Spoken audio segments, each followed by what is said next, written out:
Chapter 32. On the way to Cana, Nathanael's story. "Let's take a break," someone suggested.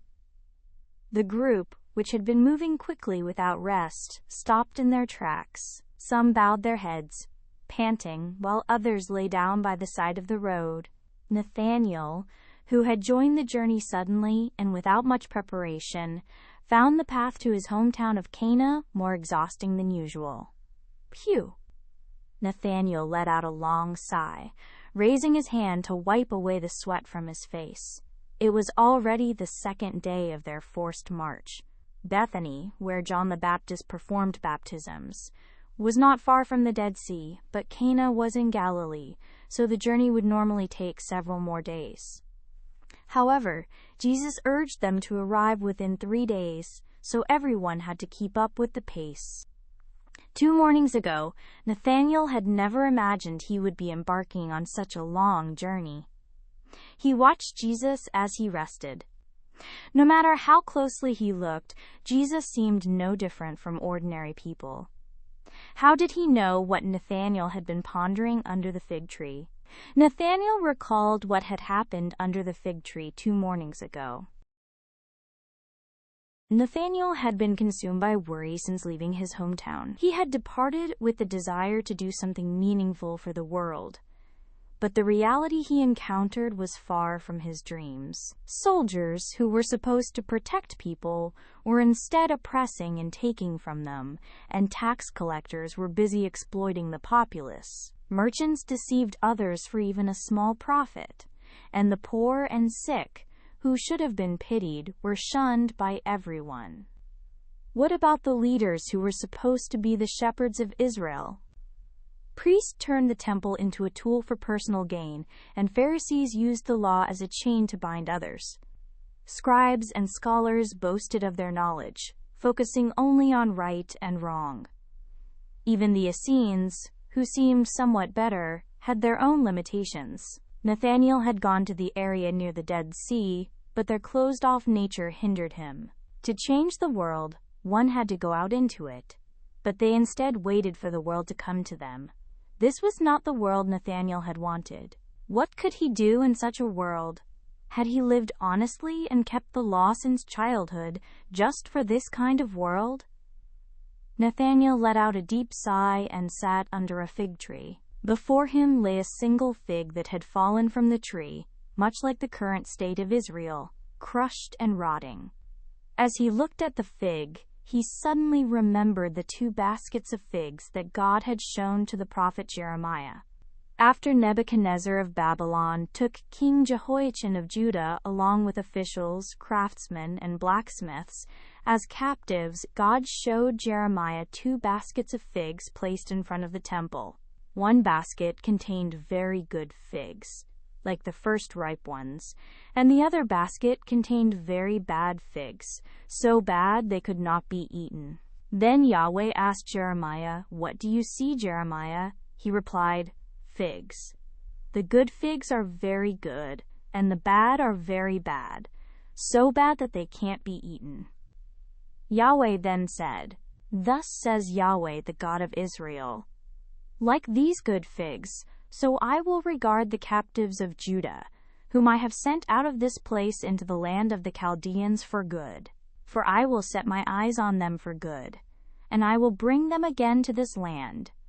I will build them and not pull them down. I will plant them and not pluck them up. I will give them a heart to know me, that I am Yahweh. They will be my people, and I will be their God, for they will return to me with their whole heart. As the bad figs, which can't be eaten, they are so bad, surely Yahweh says. So I will give up Zedekiah the king of Judah, and his princes, and the residue of Jerusalem who remain in this land, and those who dwell in the land of Egypt. I will even give them up to be tossed back and forth among all the kingdoms of the earth for evil, to be a reproach and a proverb, a taunt and a curse in all places where I will drive them. I will send the sword, the famine, and the pestilence among them, until they are consumed from off the land that I gave to them and to their fathers. People generally think that those who remained behind and were not taken captive were the fortunate ones, but God said the opposite. Being taken captive was the way to survive, and not being taken was the path to destruction.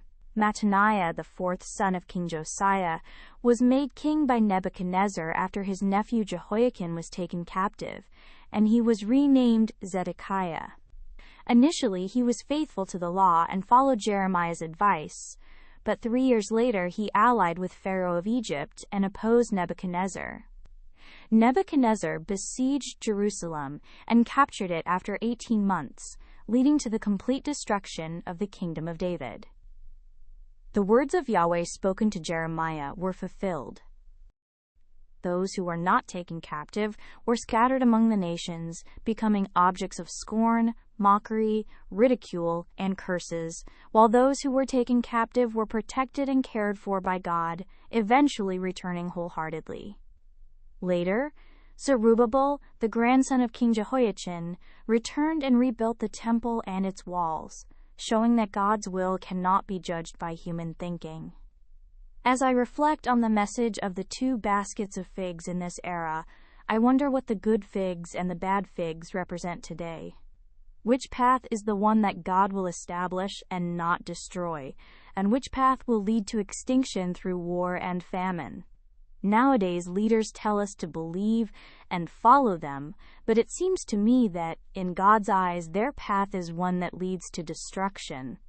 They are like those who were not taken captive, content with their past circumstances and using God for personal gain. Following them would make us like the figs in the bad basket, so bad that they are inedible. Then, what does it mean to follow the path of being taken captive? Which path should I take to recognize God as my Lord, return to Him with a whole heart, and become His people, so that He becomes our God? I truly wish that God would send us a leader like Zerubbabel in this era. God sent the prophet Haggai to Zerubbabel and the people, bringing messages of hope, comfort, and sometimes rebuke. The messages included: "Who is left among you who saw this house in its former glory? How do you see it now? Isn't it in your eyes as nothing? Yet now be strong, Zerubbabel, says Yahweh. Be strong, Joshua son of Jehozadak, the high priest. Be strong, all you people of the land, says Yahweh, and work, for I am with you, says Yahweh of armies. This is the word that I covenanted with you when you came out of Egypt, and my spirit lived among you. Don't be afraid. For this is what Yahweh of armies says. Yet once more it is a little while, and I will shake the heavens, the earth, the sea, and the dry land, and I will shake all nations. The treasure of all nations will come, and I will fill this house with glory, says Yahweh of armies. The silver is mine, and the gold is mine, says Yahweh of armies.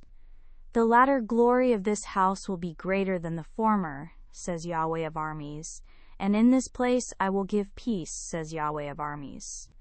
So is this people, and so is this nation before me, and so is every work of their hands.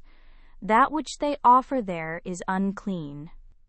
Now please consider from this day and backward, before a stone was laid on a stone in Yahweh's temple.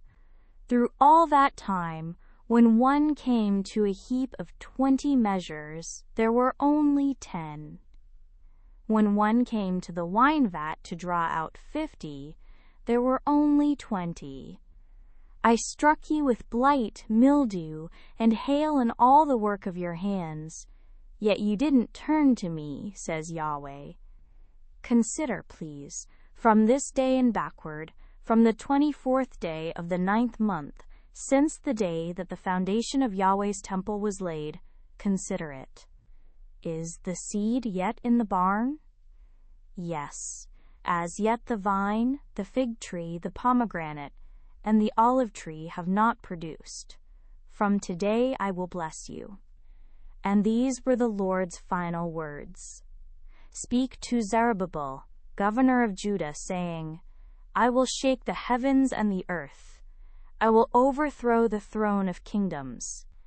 I will destroy the strength of the kingdoms of the nations. I will overthrow the chariots and those who ride in them. The horses and their riders will come down, everyone by the sword of his brother. In that day, says Yahweh of armies, I will take you, Zerubbabel my servant, the son of Shealtiel, says Yahweh, and will make you as a signet, for I have chosen you, says Yahweh of armies. It seems to me that this current era is similar to the time when Zerubbabel led 10,000 people back. People suffer under foreign rule, yet look toward the temple. Just as it was back then, the Jerusalem temple is still being built today. However, people continue to live in sin before God, unaware of their own uncleanness. Just as God elevated Zerubbabel to complete the temple in that era, I wonder if God will raise someone else in this era to complete it.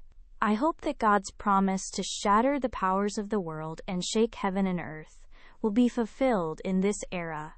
Just as God raised Zerubbabel, I wish that God would raise up a Savior, the Messiah, in this era. That was when I prayed like this: God, I wish you would respond to me. I don't know which path to take. The leaders of this era are also chosen by you, but when I see their lives and actions, I find no truth, only deceit. They seem like those who were not taken captive, just as you said. I fear I cannot live honestly if I follow them. Lord, if there is a good fig basket now, please show me the way. Help me become like the people who built the temple with Zerubbabel, so that I can establish it firmly. Some time after finishing that prayer, Philip came to me, and I ended up meeting Jesus. Initially, I thought that nothing good, such as a prophet, could come from Nazareth based on my own knowledge, and I did not want to follow. However, after listening to Philip's words, I decided to follow, and it turned out to be the best decision of my life. When Jesus said he saw me under the fig tree, I remembered my prayer to God and considered it an answer. This person was the one God sent, the good fig basket. He is the one who truly understands God's will, the Son of God. He is the Messiah who will save Israel from the world's oppression and help me realize that I am God's people. He is the one who will build the true temple. I became convinced that he is the one with the path. 2 days have passed since then. I think we will arrive in Cana around lunchtime tomorrow. It's been a while since I've returned to my hometown. Jesus said he is going to attend the wedding of the son of his mother's friend. Apparently, Jesus has known them since childhood. Since Nazareth and Cana are not far apart, it's no surprise they have a close relationship. Nathanael gazed at Jesus' face as he rested. Jesus sat quietly, showing no signs of fatigue. As Nathanael recalled the conversations they had shared while walking, he was once again overcome with awe. How could he say such things? Why had he remained so quiet until now? How was it that Nathanael had not heard any rumors about him despite living nearby? Nathanael couldn't understand why he had never even heard his name before. At that moment, Andrew, who was sitting next to him, spoke up. "Hey, Nathanael, what's your father's name?" "Ptolemy?" "Ah, then we can call you Bartholomew, the son of Ptolemy." "Yes, that's also my name. You can call me whatever you like." "I'll still call you Nathanael. Let's get along well from now on," said John, the youngest, with a smile. Nathanael, the son of Ptolemy, smiled broadly. "All right, let's get going," Philip said, and everyone stood up. They were all walking the same way together. How could Nathanael not feel joy? He couldn't contain the happiness rising within him.